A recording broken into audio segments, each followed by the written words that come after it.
Welcome to my presentation on Dante's Purgatory. This will be a filmed keynote slide presentation, so feel free to pause as needed to review the material on the slides as I narrate through.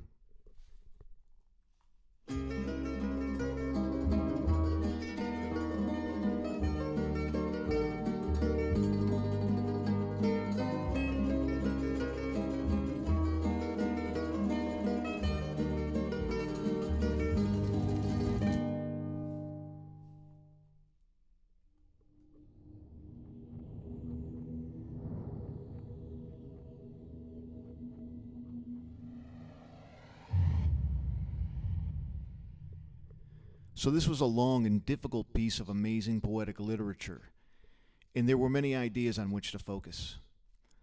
A motif I found throughout the work that is also common among ancient texts was an underworld wherein the souls could find salvation or expedite their suffering by the prayers and the alms of the living. What I explored was how purgatory came about. What was the foundation on which Dante built his work? I'll provide a very brief overview of the ancient, biblical, and medieval texts up to the 13th century when purgatory became, in doctrine, an actual place and time for souls to be purged while awaiting paradise. The relative objective is to tie this all into Dante's ascent as he encounters souls requesting his help.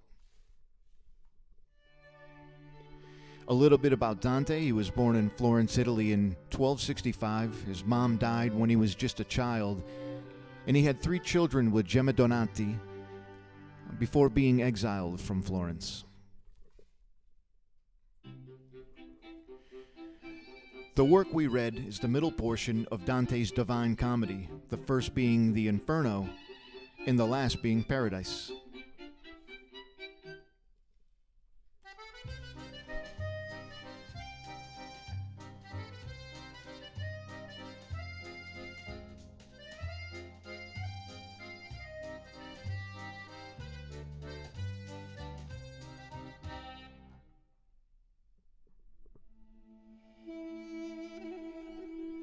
The suffering of departed souls can be found in the oldest literary text, Gilgamesh. Offerings and sacrifices of water and food were made for the shades in the underworld by the living family members. Gilgamesh, who failed to attain immortality, was set by the gods to be the lord of the underworld upon his death. He would be the apparent Cato of the Sumerian and Babylonian scripts.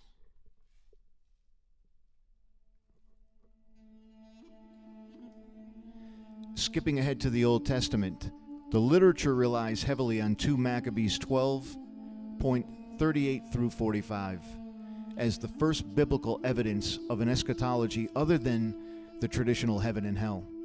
This scripture, along with others, including within the Apocrypha, allude to places, worlds, and hopes for salvation of the departed souls.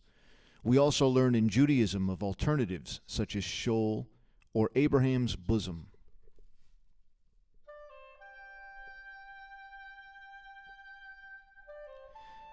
Here are a few examples from the New Testament alluding to, perhaps, an in-between place.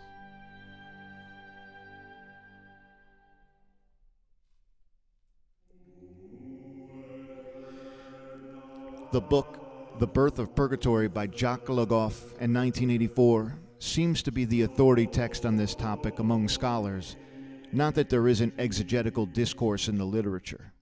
His research illustrates that the 3rd century Christian theosophers, if you will, Clement and Origen, were the first to explicate the purgatorial construct.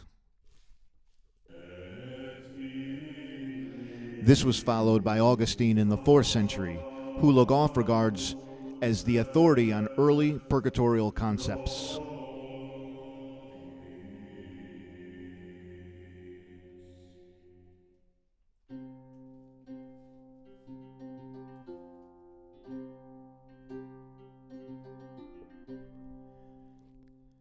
Arriving now in late antiquity, we come to St. Patrick, who, after having been abducted as a child and brought to Ireland as a slave, returned there as an adult man of the cloth to convert pagans to Christianity. Purgatory is anachronistically attributed to St. Patrick, as you will see.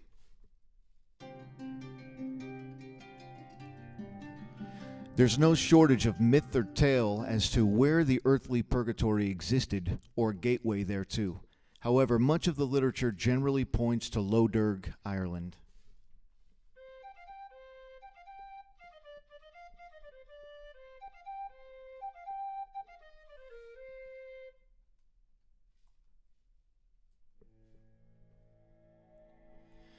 Sometime in mid-12th century, Gilbert, a Cistercian monk, traveled to Ireland to find a suitable place for a monastery. He was accompanied by Knight Owain, a translator and bodyguard. During their travels, Owain pilgrimaged to Low Derg and elected to experience purgatory while still alive. He was prepped and briefed by bishops and then allowed to enter the purgatorial realm. He was immediately tempted and intimidated by demons and was shown the fiery punishments of the souls. Owain successfully advanced to what appeared to be paradise and returned to tell Gilbert about his experience. Gilbert, some 30 years later, retold Owain's story to another Cistercian monk, H. of Saltrey, who memorialized it in Latin. So what does this all have to do with Dante's Purgatory?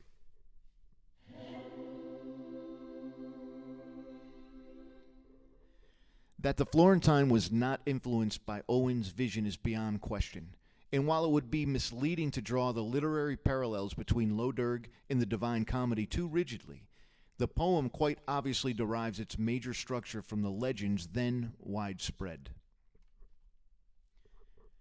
Before moving on, let's take a look at when and how purgatory as a noun, that is, a time and place, came into acceptance. In the late 12th century, there were increased interests and desires for answers as to where souls go and what happens there. This is reflected in the period's works insofar as the time, place, and state between death and judgment.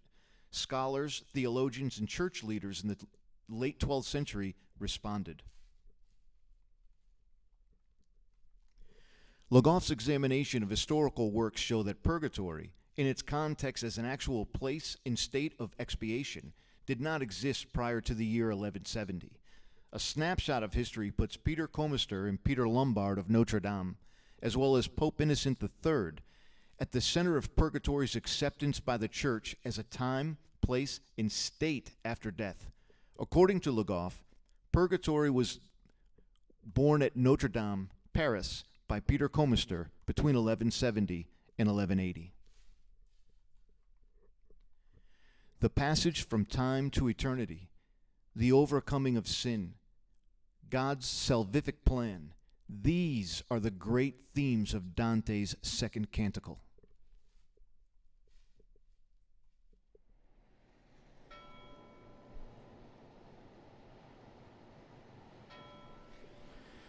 Dante seems to have taken poetic license to expand upon Pope Innocent III's determination of the third place of possibility for a soul to go after death. Indeed, while the absolute good may have eluded judgment and gone directly to heaven, and the absolute wicked directly to hell, those somewhere in between went to purgatory. However, as Hollander points out, there are essentially three levels of Dante's purgatory: a pre-ante-purgatory, an ante-purgatory, and the mountain itself. Hollander further states, quote, Dante is essentially responding to Christian formulations of the soul's pre-eternal afterlife. What is perhaps most surprising is that this lone poet's imagination of what this place must look like and how it functions simply became the standard source of information about purgation.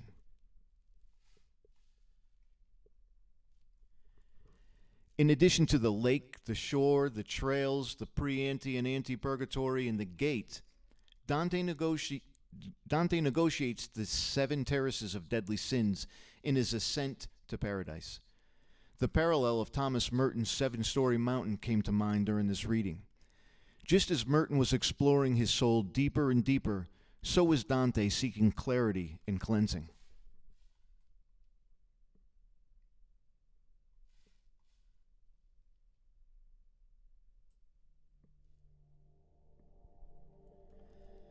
Dante continuously encountered souls both known and unknown to him, where it is alluded or directly stated that prayers would expedite their suffering.